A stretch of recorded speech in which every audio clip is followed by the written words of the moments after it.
আসসালামু আলাইকুম, সবাই কেমন আছেন? আশা করি অনেক অনেক ভালো আছেন। তো আজকে আমরা কোথায় চলে এলাম বলেন তো? আজকে আমরা চলে এলাম নীলা মার্কেট। তো নীলা মার্কেট আসলে আমাদের অনেকবার আসা পড়ে, কারণ বাসার পাশাপাশি, এজন্য অনেক অনেকবার আসা পড়ে। যখন মনে উঠে যে বিকেলবেলা একটু কোথাও বের হব, একটু ঘুরতে যাব, তখন নীলা মার্কেটের কথা মনে পড়ে। তো আর এখানে চলে আসি। এখানে কিন্তু অনেক অনেক জিনিস পাওয়া যায়, অনেক কসমেটিক মেয়েদের, তারপরে বিভিন্ন ধরনের খেলনা বাচ্চাদের, অনেক অনেক জিনিস পাওয়া যায় এখানে।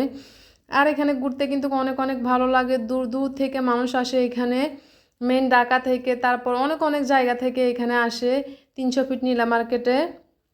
এটা কিন্তু অনেক পরিচিতি সবার কাছে, যে সবাই চিনে নীলা মার্কেট বললে 300 ফিট, অনেক অনেক মানুষ চিনে। তো এখান থেকে কিন্তু আমি একটা পার্স নিয়ে নিয়েছি হাতের। তো ভালো লাগলো, এই জন্য একটা পার্স নিয়ে নিলাম। আর এখানে এই যে অনেক অনেক রাইডগুলো আছে বাচ্চাদের খেলনার, ওগুলাতে কিন্তু অনেক সুন্দরভাবে উঠতে পারে। তা আমরা কিন্তু এখানে অনেকবার আসলাম, অনেকবার উঠলাম, এবার কিন্তু আর কিছুতে উঠবো না কোথাও, শুধু একটু দেখবো হাঁটাহুটা করে, তারপরে ঘুরে ঘুরে দেখবো সব কিছু। আর এখানে কিন্তু বিভিন্ন প্রকারের মিষ্টি পাওয়া যায়, এটা কিন্তু অনেক সুন্দর। এক দোকান না, এখানে অনেক অনেক দোকান আছে, মিষ্টির দোকান, বিভিন্ন আইটেমের মিষ্টি, খুবই সুন্দর মিষ্টিগুলো, কিন্তু অনেক তাজা, গরম গরম থাকে। রসমালাই অনেক সুন্দর, এখানে কিন্তু মিষ্টিগুলো খুবই বিখ্যাত, অনেক দোকান আছে মিষ্টিগুলার। তো এখান থেকে আমরা মিষ্টি দেখতেছি, আমরা মিষ্টি নিয়ে নিব এখান থেকে। তো মিষ্টিটা কিন্তু আমরা নিয়ে নিলাম, ওটা বাসায় গেলে দেখাবো আপনাদেরকে। আর এই যে অনেক সুন্দর, অনেক মানুষ এখানে ঘুরতে আসে, শুক্র শনিবার কিন্তু অনেক ভিড় থাকে এখানে, কারণ ওই দিন বন্ধর দিন, দূর দূর থেকে মানুষ এখানে ঘুরতে আসে। অন্য দিনে সব সময় থাকে এখানে বিকেলবেলা। তা আমাদের যখন মনে উঠে একটু ঘুরতে যাব, আর সবারই কিন্তু বিকেলবেলা একটু ঘুরতে যাওয়ার আসলে মোড থাকে। সব সময় তো সবাই বাসা থাকে, আসলে যখন মনে উঠে একটু বিকেলবেলা বের হব, তখন কিন্তু এই নীলা মার্কেটে অনেক মানুষ চলে আসে। তারপরে এটার পাশে কিন্তু আরেকটা জায়গা আছে নীলা মার্কেটের পাশে, ওটা হচ্ছে মইজউদ্দিন চত্বর, এই যে শহীদ মইজউদ্দিন চত্বর, এখানে একটা পার্ক আছে, গোল্ডেন পার্ক। তো এখানেও চলে আসলাম নীলা মার্কেট থেকে। এখানে 50 টাকার ভাড়া। আর এখানে দেখতে এলাম এখানে কি কি আছে। এখানে ছোটোখাটো একটা পার্ক আছে। আর এখানে কিন্তু অনেক অনেক দোকান আছে, যে হাঁসের মাংস বিক্রি করার জন্য প্রচুর দোকান এখানে বসে আছে। আর আমি বুঝি না গরমের দিনে কেন মানুষ এত হাঁসের মাংস রান্না করে মহিলারা দোকানের, কারণ গরমের দিনে কি হাঁসের মাংস খাওয়া সম্ভব হয়? এখানে অনেক হাঁসের মাংস আমি দেখলাম, প্রতিটা দোকানে হাঁসের মাংস রান্না করতেছে, চাপটি বানাইতেছে, কিন্তু গরমের দিনে এটা সম্ভব না বাবা, আমরা তো এটা খাবোই না টোটালি। এখানে হাঁসের মাংস শীতকালে খাওয়া যায়, শীতকালে কিন্তু অনেক মানুষ আসে এখানে হাঁসের মাংস খাওয়ার জন্য, ওইটা সম্ভব, শীতকালে হাঁসের মাংস খেলে অনেক ভালো, কিংবা খেতেও মজা।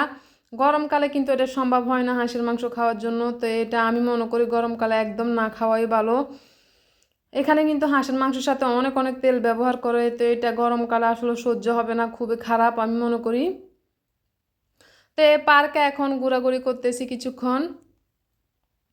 এখানেও কিন্তু অনেক কিছু আছে, আর নীলা মার্কেট যেটা, ওটা ওখানেও অনেক কিছু আছে।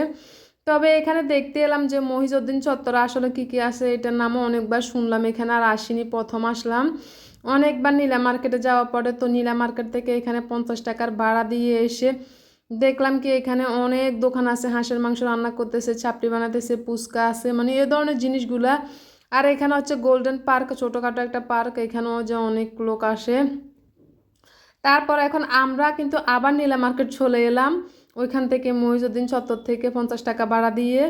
তো এখানে এসে দেখলাম কি, এই যে আমরা খাবার দেখতেছি, যে খাবো কিছু হোটেলে, কিন্তু এখানে যে অনেক রকমের কাঁকড়া, অনেক বড় বড় কাঁকড়াগুলা, কাঁকড়া মাছ, তারপরে অক্টোপাস, অক্টোপাস অনেক রকমের আছে, যে আমি কিন্তু এগুলো চিনি না, কিন্তু দেখতে আমার থেকে খুবই সুন্দর লাগতেছে, ভালো লাগতেছে।